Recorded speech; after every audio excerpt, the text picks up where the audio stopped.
Hello everyone and welcome back to Just Grandad. It's good to have your company.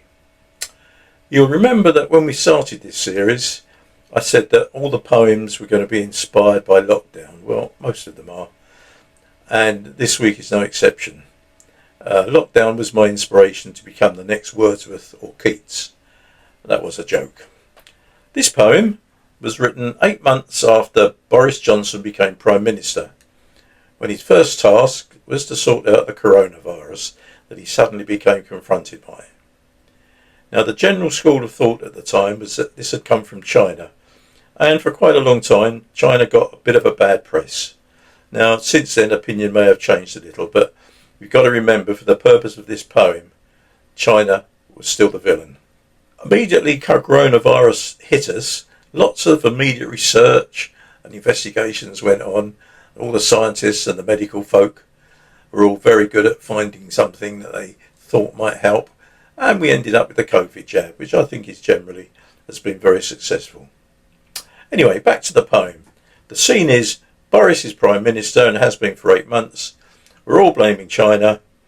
Once again, apologies to any Chinese people who are viewing on. So the poem is called Strange Times. When Boris got the PM job, he thought, a cushy life. Just Brexit to negotiate, no trouble, stress or strife. But unbeknown to Boris boy, the Chinese sent a gift to say well done to our old mate. This sure would give him a lift. But no, we were caught unawares, with trousers down they say, a virus to bring doom and gloom, and seemed it was here to stay. Well, thanks a bunch, our Eastern friends. Our country doesn't need corona or whatever else it's called. No sir, indeed. But wait, it's not just here for us. They sent it everywhere. Say something for the Chinese folk, they really love to share. The whole wide world is suffering with illness and much more. So what are we to do to stop the spread and close the door? Well, Boris had it all in hand and issued daily news to help us all get quite depressed and bring on indoor blues. Stay in, he said, and don't go out. But there are 4 exceptions: to walk, essential work, food, or medical collections. No footy games, no dining out, no church on Sunday mornings, no meeting friends, and close all schools. We must heed all the warnings. But if we do emerge from home, not yet a punishable crime, observe some social distances, a new phrase for our time. Keep 2 whole metres from the rest, in case you get infected. Just wear a mask. I'm not so sure, my street cred is affected. When sneaking out to buy our food, it all becomes a lark. Particularly in our case, we do it after dark.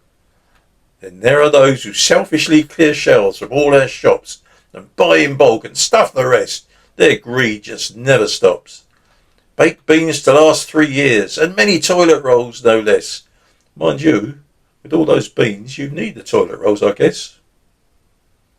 And as for pasta, that's a joke. The shelves completely bare. Spaghetti, tagliatelle, lasagna, nothing there. Fresh vegetables are much the same. I miss my artichoke, asparagus and cauliflower. The whole thing's just a joke. But that's the burden we all bear, our brand new way of life. Self-isolation, that's the game I'm playing with my wife. We wake up in the morning and think, what's on for today? Whereas there would be things to do in the old normal way. It's pretty much the same old song. Because there's no need to worry. Because there's nothing booked today. No plans to rush or hurry. A jigsaw on the table, not for me, but for my wife. 1,000 pieces, that's a joke. She ought to get a life.